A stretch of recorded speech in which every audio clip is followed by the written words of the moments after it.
प्रणाम मारा भाइयों बहनों।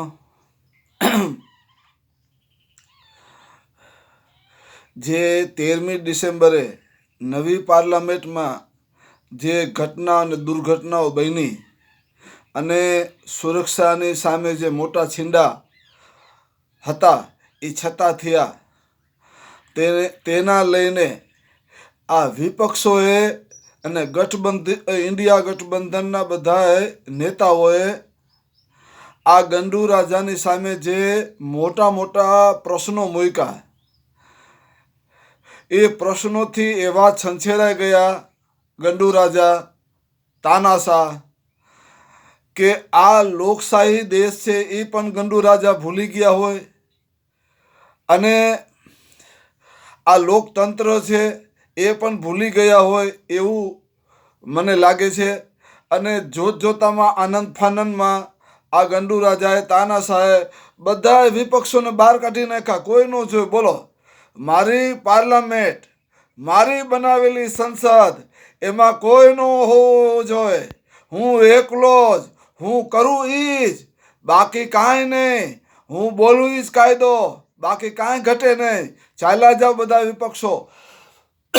આ લોકતંત્ર નથી, આ તો મારું હિન્દુ રાષ્ટ્ર છે। આ તો મારું મનુવાદ અહીંયા ચાલે છે।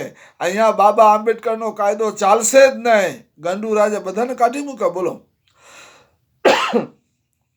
અને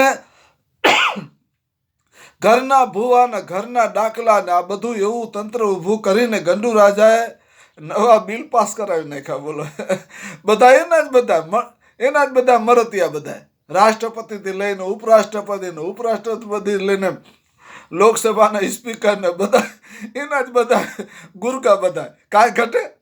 મારા દેશ વાસીઓ, મારા ભાઈઓ બહેનો, આ ગંડુ રાજા ને કોઈક તો કયો, કોક તો એને રોકો કે આ ગંડુ રાજા આ લોકતંત્ર છે, આ સંવિધાન છે બાબા આંબેડકરનું, આ તું બધું શું કરે ગંડુ રાજા? પણ એને કોઈ કહેનારું નથી। બોલો।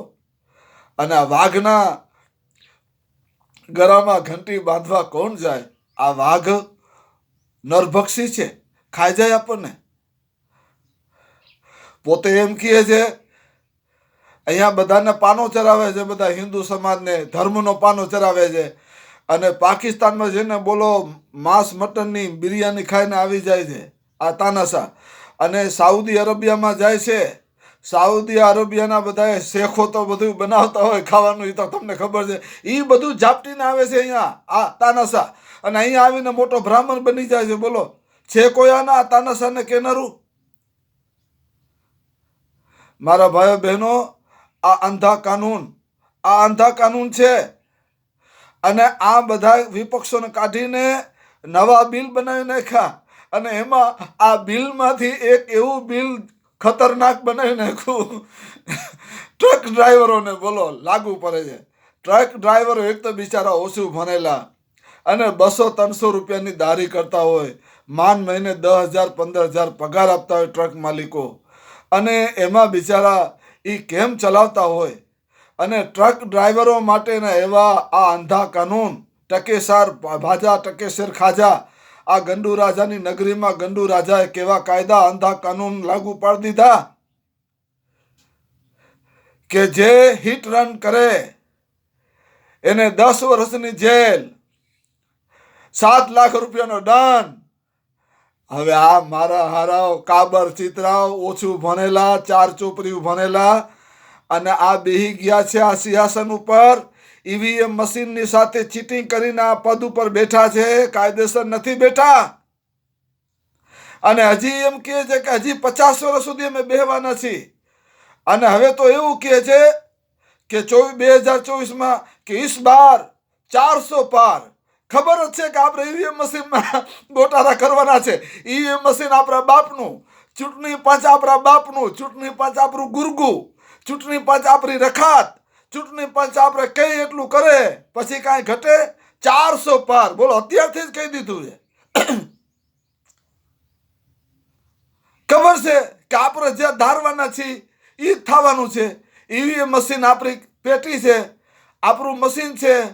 ગમે એને મતદાન કરવું હોય ન કરવું હોય નાગરિકો બધા ઘરે ઉતારીએ તો આપણું ઈવીએમ મશીન આપણને 400 પાર કરાવી દેશે. બોલો મારું હારું કાંઈ ઘટે. આ ગંડુ રાજાને કોક તો કયો, એ ચૂંટણી પંચવાળાઓ તમને શું થઈ ગયું છે? એ સુપ્રીમ કોર્ટ, એ માનવ અધિકાર પંચવાળાઓ, એ વિશ્વના મોટા બધા ધુરંધરો બેસનારા બધું જોનારા, આ અમારા ગંડુ રાજાને કોક તો લગામ લગાવો.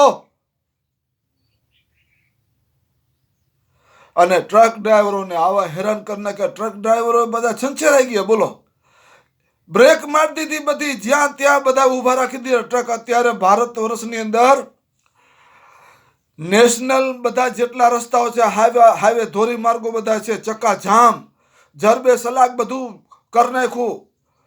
સિમેન્ટ જેવું મજબૂત, કાંઈ ટ્રક હલે નહીં, એક સેકન્ડ જેટલું હલે નહીં. બધા થંભી ગયા ટ્રકો. અને ડ્રાઈવરો કીધું કે અમે ઘરે જાય છીએ. અને આ બધા ટ્રક ડ્રાઈવર, આ બધા ટ્રકો છે અમિતભાઈ શાહને હોપીને જાય છે કે અમિતભાઈ શાહ હવે ડ્રાઈવર બનીને ચલાવે એટલે ખબર પડે કે ડ્રાઇવિંગ કેમ થાય છે. આપણા તાનાશા ગંડુ રાજા ટ્રક ચલાવીને જોવે કેમ ટ્રક ચલાવાય છે.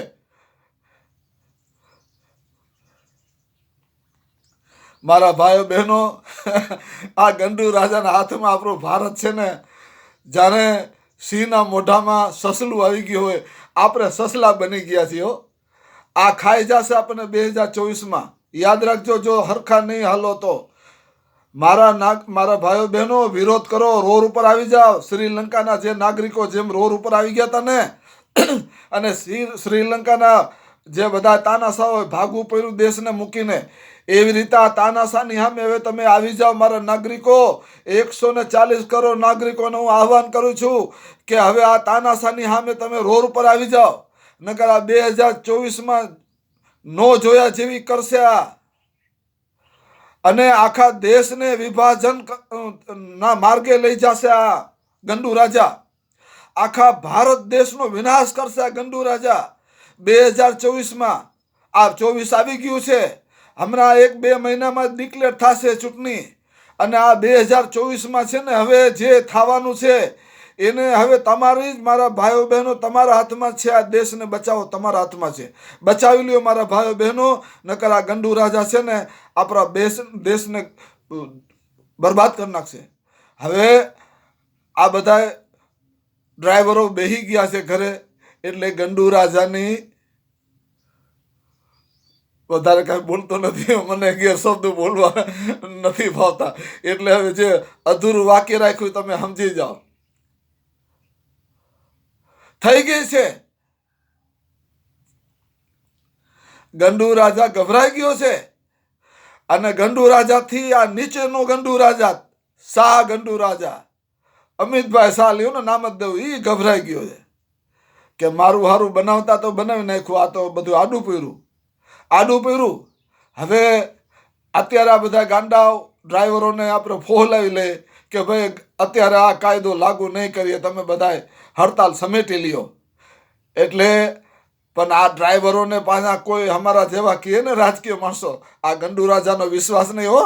લેખિતમાં આપે ને પછી તમે તમારી હડતાલ સમેટી લેજો. નકર આ ગંડુ રાજા છે ને શું કરે કાંઈ નક્કી નહીં. શું એટલે તમે લેખિતમાં બધું લઈ લેજો. ડ્રાઈવર એમ કહે છે કે અમને લેખિતમાં આપો, બરોબર. એટલે બધું અટકું છે. અને આપણે આશા રાખીએ કે આ કાળો કાયદો ગંડુ રાજાએ પોતાની મનમાની, કોઈ વિપક્ષોને સાથે રાખ્યા નથી, કોઈ વિપક્ષોને, વિરોધ પક્ષોને સાથે રાખ્યા નથી, કોઈ બહારની કોઈ આપણા જે નાગરિકો છે એમની એજન્સીઓ, ટ્રક એસોસિએશનો, એની સાથે કોઈ ચર્ચા નથી કરી.